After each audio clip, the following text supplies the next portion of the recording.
आमीन। सरकार गरीब नवाज की जात, आइए उन्हीं की जात से बात का आगाज करते हैं। भारत की जमीन है,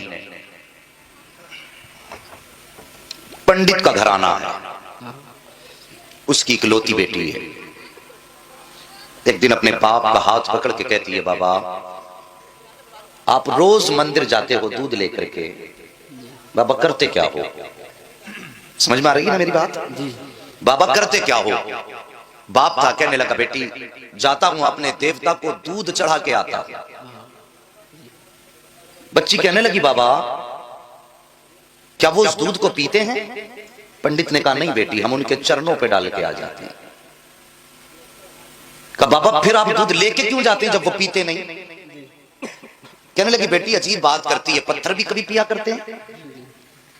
बच्ची कहने लगी बाबा कल आप नहीं मैं जाऊंगा और मैं दूध पिला करके आऊंगा। बाप कहने लगा बेटी जाना जरूर, लेकिन ये जिद ना करके दूध पिला के आऊंगा। बच्ची ने कहा बाबा इजाजत तो दें। पंडित ने अपनी बेटी को इजाजत दी, बेटी मर्जी तेरी। बच्ची ने दूध लिया, मंदिर पहुंची, जाके मंदिर में कहने लगी अगर तू मेरा खुदा है तो ये दूध पी। मगर पत्थर कभी बोला नहीं करते। बच्ची ने इतनी बात कही, कोई जवाब नहीं आया।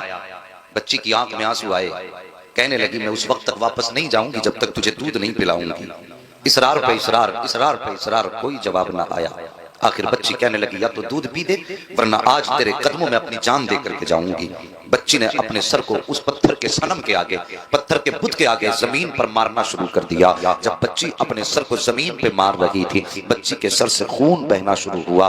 बच्ची ने रो रो करके कहा था दूध पी ले वरना जान दे दूंगी, दूध पी ले वरना जान दे दूंगी। बच्ची रो रही थी, सर पटक रही थी। अचानक उन्हीं गलियों से अल्लाह के वली का गुजर हो जाता है। एक बुजुर्ग का गुजर हुआ, दुनिया उस बुजुर्ग को मोइनुद्दीन चिश्ती के नाम से जान रही है। आपने बच्ची को रोते देखा है। आने के बाद आप करीब आए, कहने लगे बेटी क्या मामला है? उसने सरकार ख्वाजा गरीब नवाज का चेहरा देखा, देख के कहती बाबा आप अपना काम करो, मुझे अपना काम करने दो। सरकार गरीब नवाज कहते हैं बेटी बता तो सही बात क्या है? उसने कहा महाराज बात ये है कि मेरे खुदा है, मैं कहती हूँ दूध पी मगर पीते नहीं है। अल्लाह अकबर। आपने समझाया बेटी ये पत्थर है, दूध नहीं पिएंगे। उसने कहा मैंने कसम खाई है जब तक ये दूध नहीं पिएंगे मैं वापस नहीं जाऊंगी, या तो इनको दूध पीना पड़ेगा या मैं अपनी जान दे दूंगी। इतना सुनना था। सरकार गरीब नवाज मुस्कुराए, कहते बेटी ये तेरा फैसला है? कहा हाँ बाबा मेरा फैसला है। आप आगे बढ़ते हैं और बढ़ने के बाद आपने उस बुत का कान पकड़ा और पकड़ के कहते हैं देखता नहीं बच्ची का खून बह रहा है, दूध क्यों नहीं पी लेता है? इतना कहना था, बुत में जान आ जाती है। हाथ आगे बढ़ते हैं, बुत ने हाथ में प्याला लिया है, दूध पीना शुरू कर दिया है। बच्ची भी मुस्कुरा रही है, उसका काम हो चुका है। अल्लाह अकबर। बच्ची जा रही है, माथे पर खून है, कपड़ों पर खून के निशान है, लेकिन चेहरे पे मुस्कुराहट है। जब बच्ची गई है, बस्ती वालों ने बच्ची का चेहरा देख के कहा था पंडित जी शायद तुम्हारी बेटी अपनी इज्जत गवा के आई है, शायद इज्जत लूट ली गई है। इसका हाल बता रहा है कि इसके साथ कोई हादसा हुआ है। पूरी बस्ती जमा हो गई, कहते हैं बेटी बता बात क्या है? बच्ची कहती है कोई हादसा नहीं हुआ है, मेरी आबरू पर किसी ने हाथ नहीं डाला है। कहा बेटी अगर हाथ नहीं डाला तो बता तेरे माथे का खून क्या कह रहा है? तेरे बदन के भीगे हुए कपड़े तो कुछ और बता रहे हैं। बच्ची ने कहा था मेरे खानदान वालों सुन लो, आज मैं अपने खुदा को दूध पिला करके आई हूँ। जैसे इतनी बात बच्ची ने कही थी, खानदान वाले सर पकड़ के बैठ जाते हैं, कहते हैं ये कैसी बात करती है? शायद ये पागल हो चुकी है, इसका दिमागी तवाजुन खराब हो चुका है, इसलिए ये बहकी बातें कर रही है। बाप ने बेटी को तसल्ली दी, कहा बेटी मुझे बता दे तेरे साथ क्या हुआ है? बच्ची ने कहा था बाबा कि मैं जो वादा करके गई थी अपना वादा पूरा करके आई हूँ और खुदाओं को दूध पिला करके आई हूँ। जैसे इतनी बात कही बच्ची ने, पंडित को गुस्सा आया, कहने लगा झूठ ना बोल, वो कभी दूध नहीं पीते हैं, तू अपने राज पे पर्दा डाल रही है, शायद इससे छुपाने की बात कर रही होगी। जैसी इतनी बात बाप ने कही है, बेटी रोने लग जाती है, कहती बाप गवाह कहां से लाऊं, मैं किसके सामने की अपनी कहानी बताऊं? मैं दूध पिला के आई हूँ, अगर यकीन ना हो कल मेरे साथ चलना, मैं फिर तुम्हें दूध पिला के दिखाऊंगी। बाप राजी हो गया, खानदान वाले तैयार हो गए, पूरी बस्ती इकट्ठा है। जब सुबह का सूरज निकला है, सारी कौम आकर के पंडित के दरवाजे पर खड़ी है कि आज उसकी बेटियां होनी को होनी करेगी। एक अचंबा होने वाला है कि हमारे पत्थर के खुदा दूध पीने वाले हैं। बच्ची हाथ में दूध का प्याला लेकर के चली है और फिर उसी मंदिर के करीब पहुंच जाती है और जाने के बाद कहती है लो ये दूध पी लो। लेकिन आज फिर पत्थर का पत्थर है, दूध पीने की बात छोड़िए, कोई हरकत उसमें लगी हो रही है। अल्लाह अकबर। बच्ची कहती है ए मेरे खुदा आज मेरी मेरी आबरू का सवाल है, मेरी इज्जत का सवाल है। बच्ची ने रो करके इतना कहा था, खानदान वाले कहते हैं पंडित तेरी बेटी की आबरू लुट चुकी है, ये इस बात को कहकर के इज्जत पे पर्दा डाल रही है। अल्लाह अकबर जैसी इतना कहा था, बच्ची की चीख निकल जाती है और रो के कहती है, ए मेरे खुदा सुन ले, तू दूध पीता है कि नहीं? अगर नहीं पीता है तो फिर मैं कल वाले बाबा को बुलाऊंगी, तब तो दूध पिएगा। इतना कहना था, पत्थर में जान आ जाती है,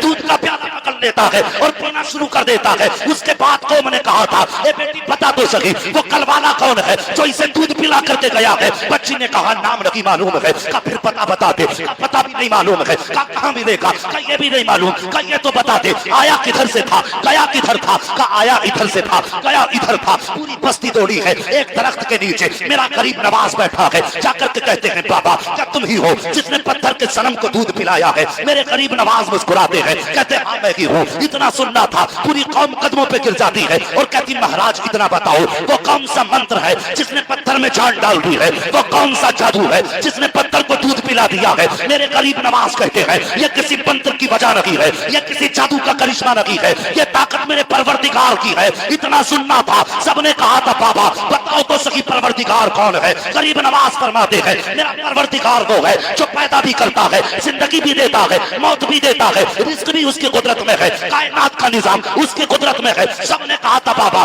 किस मजहब से ताल्लुक है? तो गरीब नवाज ने फरमाया था, मेरा ताल्लुक मजहब इस्लाम से है, मेरा नाना मोहम्मद रसूलुल्लाह है। इतना कहकर के गरीब नवाज आगे बढ़े हैं। जैसे आगे बढ़े हैं, सबसे पहले पंडित कदमों पे गिरा और गिरने के बाद कहता है, बाबा सिर्फ दूध पिलाने आया था या हम गुनाहगारों को मुस्तफा का उम्मती बनाने के लिए? नारे तकबीर, नारे रिसालत, मसलके आला हजरत अल्लामा मुफ्ती हम्मद रजा कादरी, फैजान सरकार ख्वाजा गरीब नवाज, शान ख्वाजा गरीब नवाज, उलमाए अहले सुन्नत, नारे तकबीर। सुभान अल्लाह, सुभान अल्लाह, जिंदाबाद, जिंदाबाद। तवज्जो है जी, पूरी बस्ती कलमा पढ़ के मुसलमान हो गई।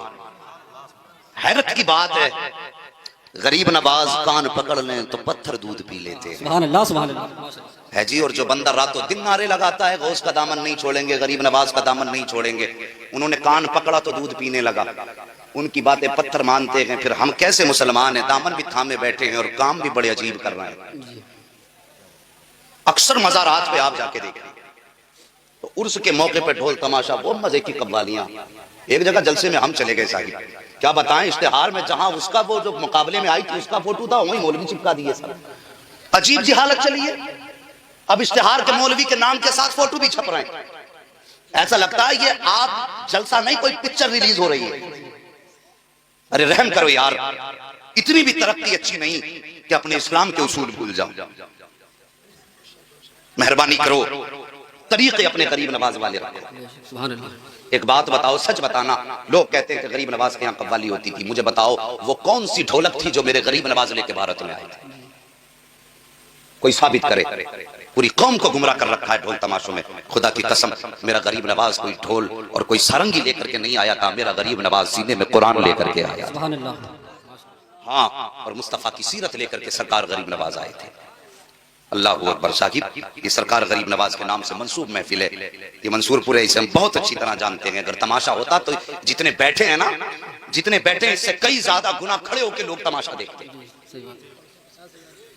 हाँ, मेहरबानी करो, एक दिन मर जाना है। मंसूरपुर वालों को भी मरना है, शाहपुर वालों को भी मरना है, बचना किसी को नहीं है। यहाँ पे कोई नहीं रखा रहेगा, सब जमीन के अंदर जाने हैं। अपने ऊपर रहम खाओ। मौला अली का दौर है, आज समझ में हमारी कहानी नहीं आ रही। मौला अली का दौर है, सोचिए दो लोग आपस में लड़ रहे हैं, एक कहता जमीन मेरी है, एक कहता मेरी है, एक दूसरे का मतलब झगड़ा। अचानक हजरत अली आए सामने से, एक बंदा कहने लगा झगड़ा ही खत्म हो गया। अली आगे कहा क्यों? का फैसला ये कर देंगे। समझो है, फैसला अली से करा लेते हैं। हजरत अली से कहने लगे हजरत जी फैसला कर दीजिए। का मामला क्या? का झगड़ा ये कहता जमीन मेरी, ये कहता मेरी है। किसकी? आपने फरमाया तुम दोनों की नहीं सुनता मैं जमीन से खुद पूछ लूंगा कि जमीन किसकी है। सुभान अल्लाह, सुभान अल्लाह। हाँ, मैं जमीन से खुद पूछ लूंगा जमीन किसकी है। ठोकर मारी, जमीन जानती है मुझे अबू तुराब कहा जाता है। जमीन बोली अली, है कोई कायनात में जो मुस्तफा के अली को ना जानता हो? हुक्म क्या? अली फरमाते हैं बता, ये कहता है मेरी है, ये कहता मेरी, तो है किसकी? जमीन कहती है अली दोनों से कह दो, न मैं इसकी हूं न मैं इसकी हूं। का फिर का इनसे ये कह दो मैं दोनों में से किसी की नहीं हूं, बल्कि ये दोनों मेरे हैं। एक दिन मर के इनको मेरे अंदर आना। समझो साहिब, वो जवानों, दुनिया के जवान बदल गए, अभी मंसूरपुर के नहीं बदले। डिजिटल इंडिया हो गया। लेकिन अभी हमारा मंसूरपुर वहीं खड़ा है। मेहरबानी करो, अपने आप को बदलो, नबी के जिक्र के करीब करो। अगर गरीब नवाज वाले हो तो सिर्फ टाइटल से नहीं लगना चाहिए गरीब नवाज वाला, तेरी सूरत बताए ख्वाजा गरीब नवाज का चाहने वाला है। सुभान अल्लाह, सुभान अल्लाह। ये तरीके अपना